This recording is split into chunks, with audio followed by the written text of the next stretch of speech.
So for those of you who've been watching my channel for a while and you saw my last video where I did like a POV ride, sort of cinematic way on this Honda GB350, you guys must be thinking, what the hell, Paul? Didn't just a few videos ago, didn't you actually just sell a Honda GB350? And you would be right. And didn't you just a few videos ago say that you were done buying motorcycles and that you're going to focus on the adventure? And again, you'll be right. So I guess the question is, what the hell, Paul? What the...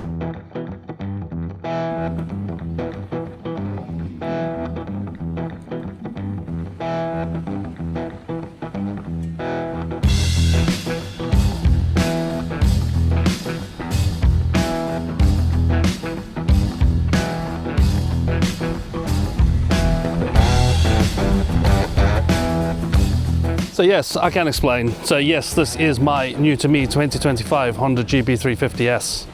And yes, my Triumph Speed Twin 1200 is unfortunately gone to a new owner. And yes, this channel is becoming a bit of a what bike next. Now, one of the reasons why I named this channel No Name Moto is because I didn't want to be held to a single brand or single type of motorcycle. You know, you see those channels out there called, you know, I don't know, like Ninja Boy or something like that. And, you know, if they change their bike, then they have to change the channel name. At least with me, I've kind of covered all bases, haven't I? No name moto.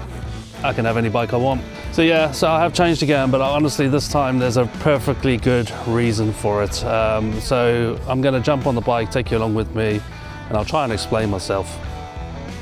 Here we go again.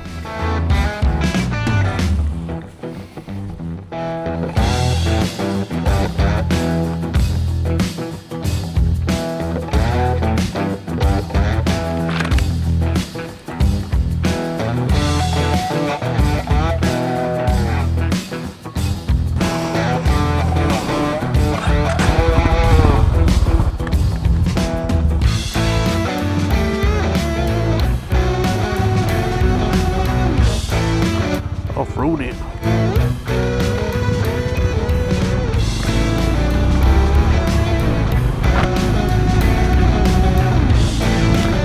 Now for those of you who enjoyed my last video where I tried to mix it up, make a POV video with a few more cinematic shots, I did it with just this one camera that I have attached to my helmet, and I'll tell you what a faff.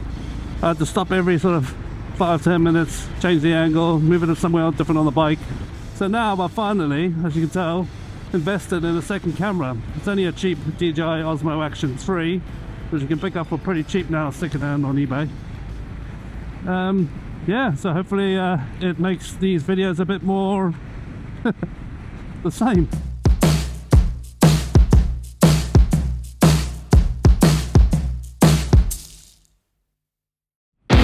Yeah, so the Triumph Speed Twin 1200's gone, and I know a lot of you who subscribe to my channel subscribe for Triumph content, and I do apologise, but like I said, I have a very good reason. So if you've been following my channel since last year, you'll know that I think it was about November last year, I had an operation on my knee.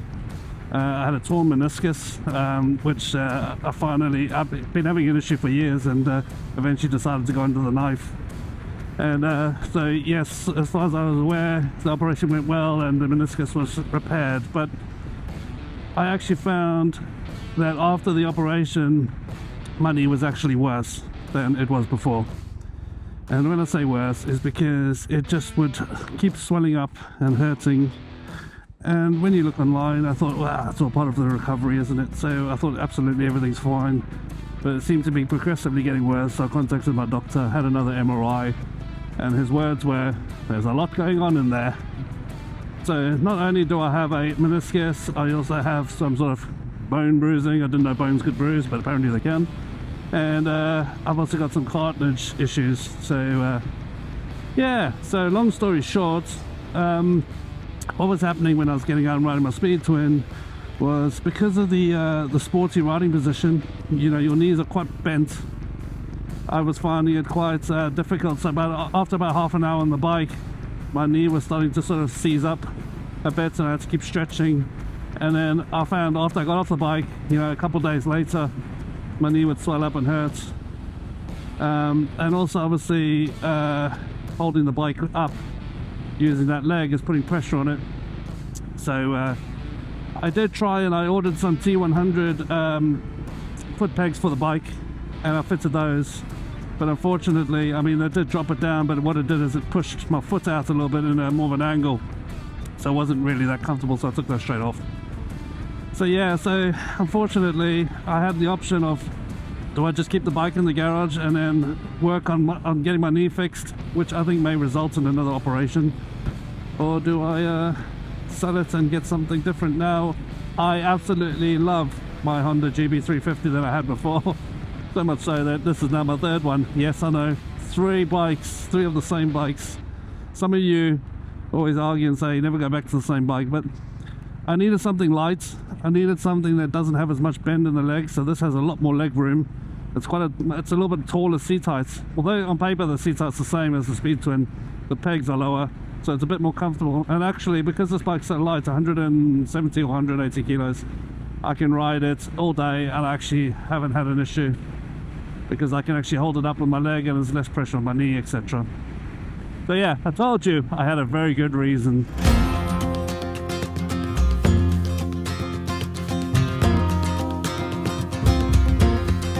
So I'm just putting this out there now because I don't want the comments later.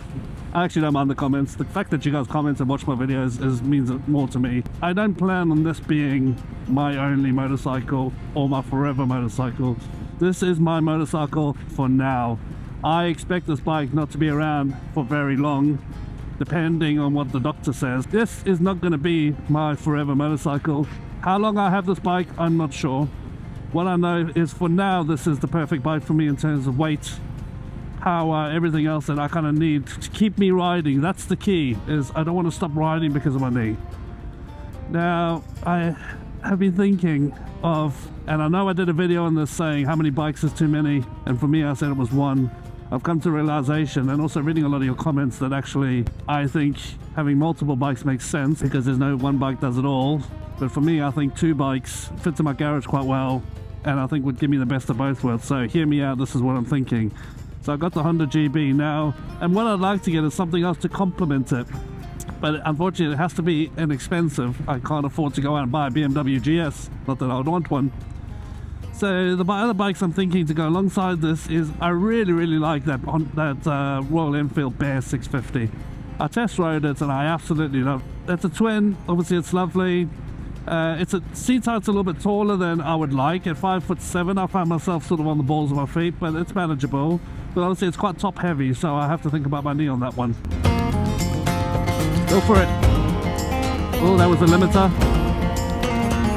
Oh yeah. The other one I was considering, and I test rode it as well, was the Royal Enfield Himalayan 450. You're sensing a theme here. I've never actually owned a Royal Enfield, and I think it's about time I give them a try. I've tried so many different Triumphs. See, maybe it's the time to try something of the more inexpensive. Now, yes, there are other bikes in that category. So there's the new BMW F450. I'm talking about like sort of low to mid capacity adventure bikes. I'm not interested. I don't need 900 cc's or 12. I want something that I can ride to its full capability. That's why I love this Honda GB so much, is because you can use all 20 horses.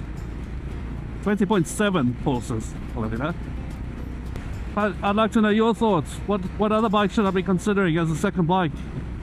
I don't want this thing too expensive. It's not going to get rid of that often, but I'm going to use it more for longer distance. Right, so what do you guys think?